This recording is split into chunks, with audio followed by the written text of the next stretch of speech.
Alright everybody, I'm going to do a little update on my Infiniti G37X Sport. It's a 2013. I've owned it for approximately 16 or 17 months now.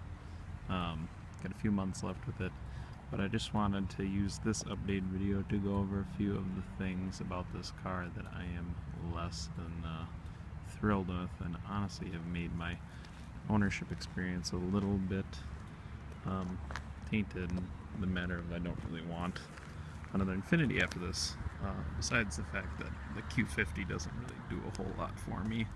I think it takes a lot of this car's issues and makes them worse. But I will go inside and out and explain some of the things that I am less than thrilled about on this vehicle after my ownership.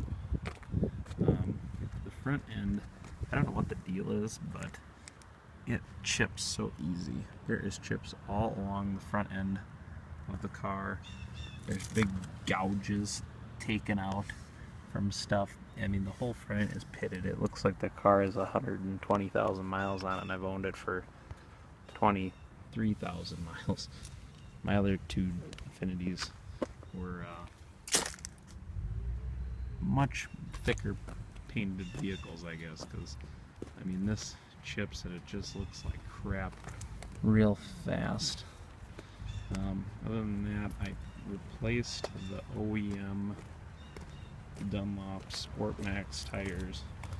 Actually, I got my dealership to do it for me, but they put these Michelin Pilot Super Sports on here, and probably the thickest sidewall I've ever seen on a Michelin Pilot Super Sport.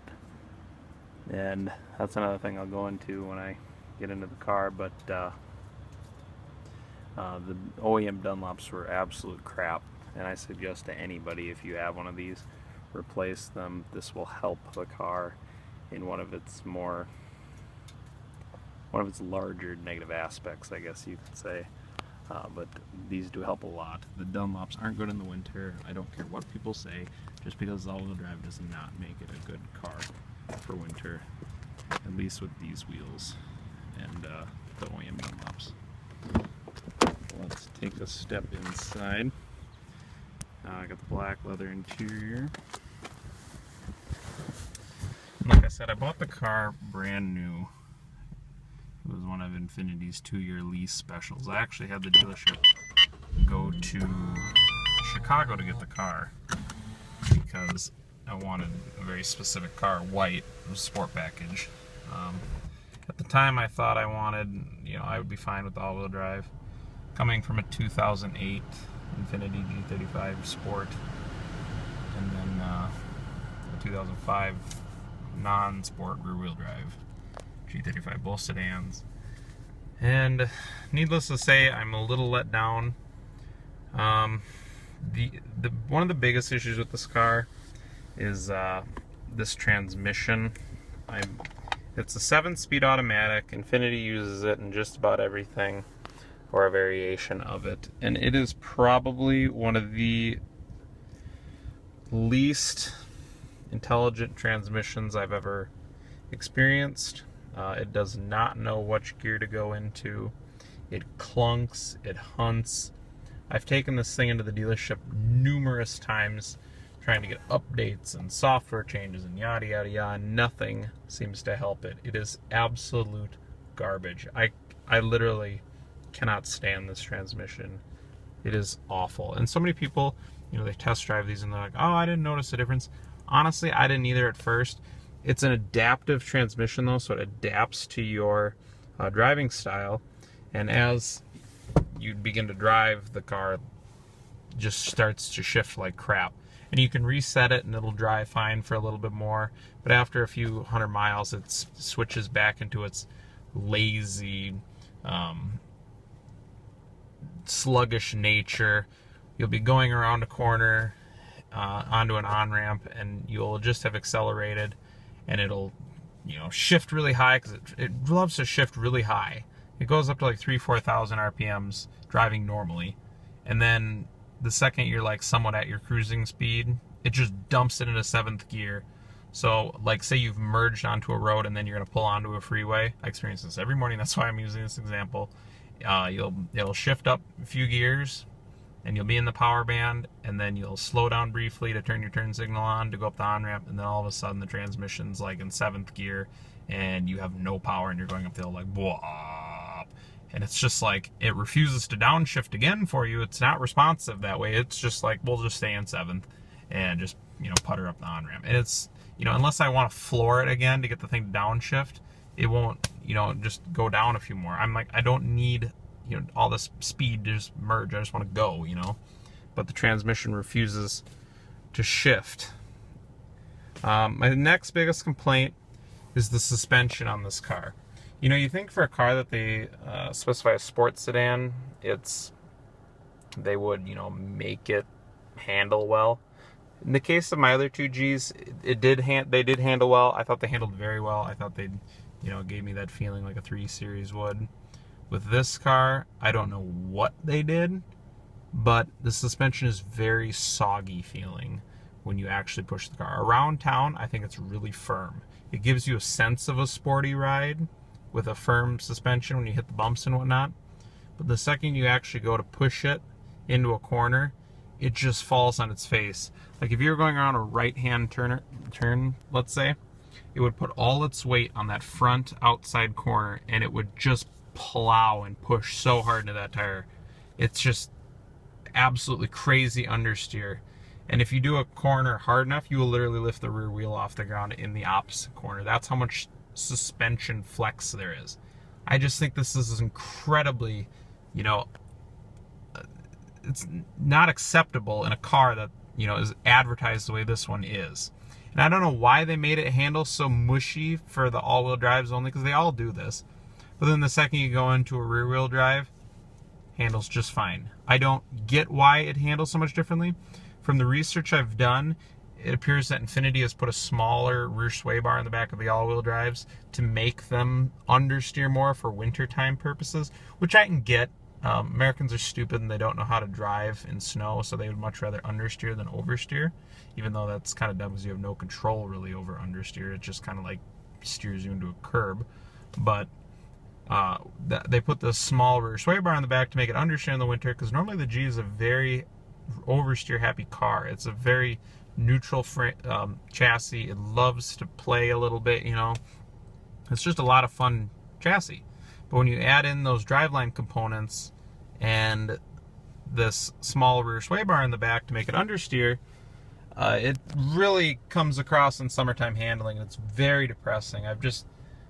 If you're the type of person that actually likes to drive a car, this car is going to really underwhelm you. I mean, I know so many people that are happy with these cars, but they don't drive them. They just like to look at them and cruise around.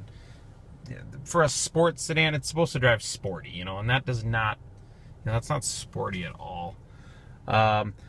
Other complaints with the car besides that, it's kind of mushy when you hit bumps. It kind of floats like a Maxima would or something along those lines. So it doesn't, on the highway anyways, it gives you that little bit of sensation. But mainly my biggest complaints of this car, the suspension, the sway bars, whatever they need to do, and then this transmission.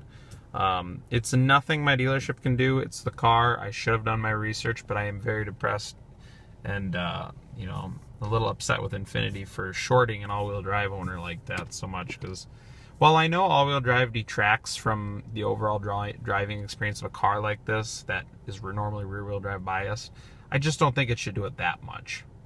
The other complaint I have is the drivetrain drag. This car does not coast. I don't know what it is, but it does not coast.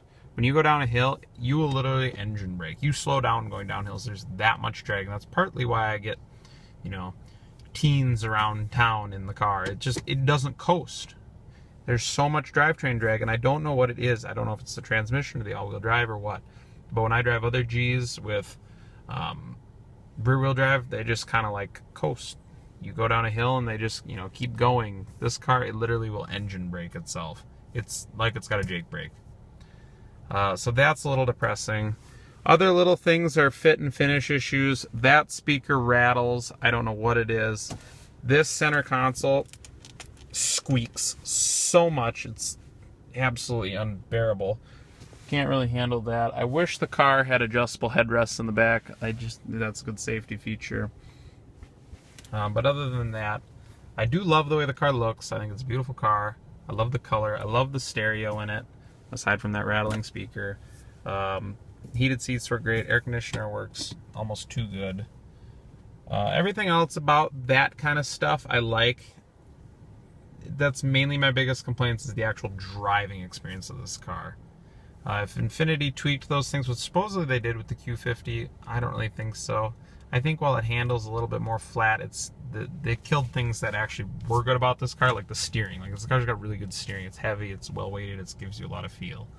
This isn't even the sport package steering, which tightens up a lot more. Like I can tell this car when I really push this thing, the steering gets real light. But I think a lot of that would change if the suspension were better. I don't think the suspension keeps up with the car. So yeah, summarizing this overview, a G37X Sport lacks more sport than it gives.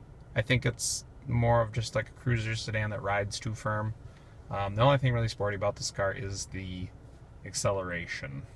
So driving it doesn't really feel sporty. I don't know. If you don't believe me, just drive a rear-wheel drive and an all-wheel drive back-to-back. You will notice the difference. And if you're one of those people that lives in the snowbelt and insists on having all-wheel drive, I would consider looking around at other things. I lived in Minnesota and North Dakota for the past 24 years. I know what winter is like, and my first 2 Gs were rear-wheel drive, and trust me, take my word for it. I ran those 2 cars with winter tires, and I've run this car with winter tires. So I've compared them both back to back with winter tires. The difference that rear-wheel drive and winter tires literally makes up the difference. You don't have any issues. And I don't think it's enough to justify sacrificing gas mileage and more maintenance costs and the overall buying costs of the car compared to the all-wheel drive. It really doesn't give you anything. I mean, I don't think this car does any better in the snow with winter tires than my other 2 did. And I'll be 100% honest with you. I mean, yeah, it's a little bit better on like hills and whatnot, but in those cars, they would still go up the hills. They just wouldn't, drive right up it. But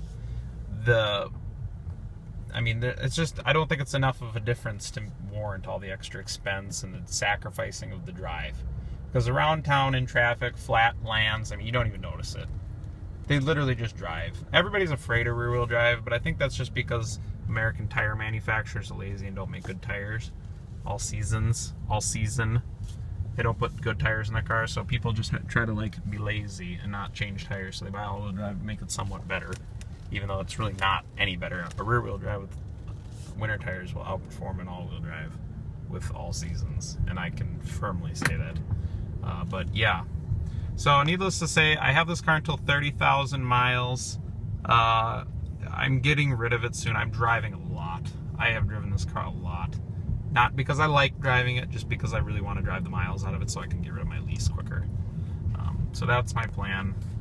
I will keep you updated on the car.